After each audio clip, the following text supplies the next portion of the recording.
Hello 474 students, and welcome to Chapter 2, which pertains to ethical decision-making in a work context. One of the first steps when making ethical decisions in a work context has to do with determining the facts. So in this instance, you have a potential ethical decision presented to you, and you have to decide how are you going to proceed. So of course, one of the first things that you'd want to do is determine the facts of the situation. So in this instance, you try to understand the situation, distinguish facts from mere opinion, talk to others, talk to more experienced individuals who maybe have dealt with a similar situation before, and consider who the stakeholders might be. And you'd have to go through essentially a fact-finding mission to determine even if this is an ethical situation to begin with sometimes. Other times, you'll have a circumstance presented to you in which it is already clearly an ethical situation. In this instance, you'd already know that it was an ethical issue, and you'd begin to find facts as a second step as opposed to a first step, as your book explains. However, other times you may have instances where you do begin with a fact-finding mission, and then as you uncover the facts, it begins to become apparent to you that there is in fact an ethical situation that you'll have to decide.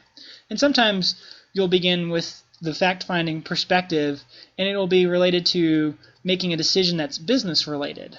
For example, trying to make a financial decision. But then as you dig deeper, it emerges that this is in fact an ethical issue which requires ethical decision-making. There are oftentimes challenges to identifying that there's an ethical issue. So sometimes individuals in a work context will be so focused on the business side that they fail to recognize that there's in fact an ethical issue. And your book describes several different examples as to why this may occur. Here are some examples. So you might have normative myopia, so this would be short-sightedness about values. So as I mentioned in the previous slide, in the business context, you might be so focused on a financial aspect of a decision that you don't recognize that there's an ethical aspect. You might also have inattentional blindness.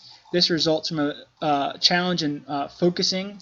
So for example, you might be focused on a small aspect of a decision and may not recognize the big picture. In which you take that into consideration, you might recognize that there's in fact an ethical issue. And then you also may have an instance where there's change blindness. So this might occur in which ethical issues go unnoticed over time and they develop slowly. So you'll remember from Chapter 1 when watching the Zimbardo prison study. When they first began that experiment, that was not an unethical situation, okay? But as things developed over time, it slowly became an unethical one. And unfortunately, the instructor, the person who was running the experiment, Zimbardo, was so embedded in the research study that he did not have a chance to sort of have an outsider's perspective to watch the slow change from unethical situation to an unethical one. The next step after that would be identifying the stakeholders. So in this instance, you might want to think about perhaps more primary stakeholders, so individuals that would be affected immediately by the decision that you have to make, but then also push yourself to really brainstorm who secondary stakeholders might be, people that might be affected down the road. So for example, if you've got an employee who's behaving in an unethical manner in the workplace, you have to decide how to handle that individual. But you also have to recognize that you're setting a precedent for how you're going to deal with future circumstances that are similar, in which case all the other employees within the workplace might be secondary stakeholders. Additionally, even though the unethical behavior that the individual might be engaging in might pertain to, for example, external stakeholders, you still have to recognize that that individual may be making the workplace unpleasant for other individuals in the workplace. And although they may be secondary stakeholders, they're still being affected by it and thus should be considered in your decision-making process. Once you've gone through the process of identifying the facts, recognizing that this is an ethical circumstance and so forth, you ultimately have to develop some alternatives. How are you going to handle the circumstance? All right.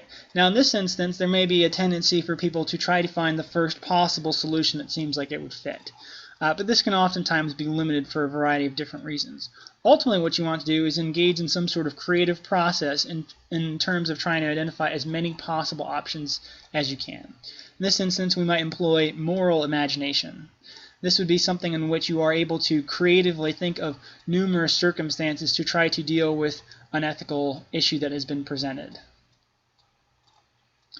Then you'd have to compare and weigh the alternatives that you've created. So try to consider how each stakeholder might be harmed and benefited by your decision. And this is something that we'll discuss in actually much greater depth in Chapter 3, where we apply our ethical theories such as utilitarianism and deontology. Then once you make the decision, you have to actually go and successfully implement it. And this is actually sometimes a step in the process that is forgotten or underappreciated. It can be difficult sometimes to recognize that there's an ethical situation, but oftentimes people are successfully able to recognize it. But then what becomes challenging is making yourself stick to the decision despite lots of other tendencies or pressures from leaders or coworkers. As you saw in your Chapter 1 module content, we can have various group pressures or leadership pressures that might encourage us to do something unethical when in fact we've recognized the ethical decision and we know what we need to do. And ultimately, you need to take a very proactive approach to monitoring the outcomes of your decisions. So you have to evaluate the implications of your decisions, monitor the decision, think about is there a way that we can learn from these decisions, and also consider, do we need to revisit the decision in order to modify it, or think about how you may apply that same decision in a future context. Alright, so this was just a brief introduction to your Chapter 2 module content, and you may now proceed with the remainder of the module.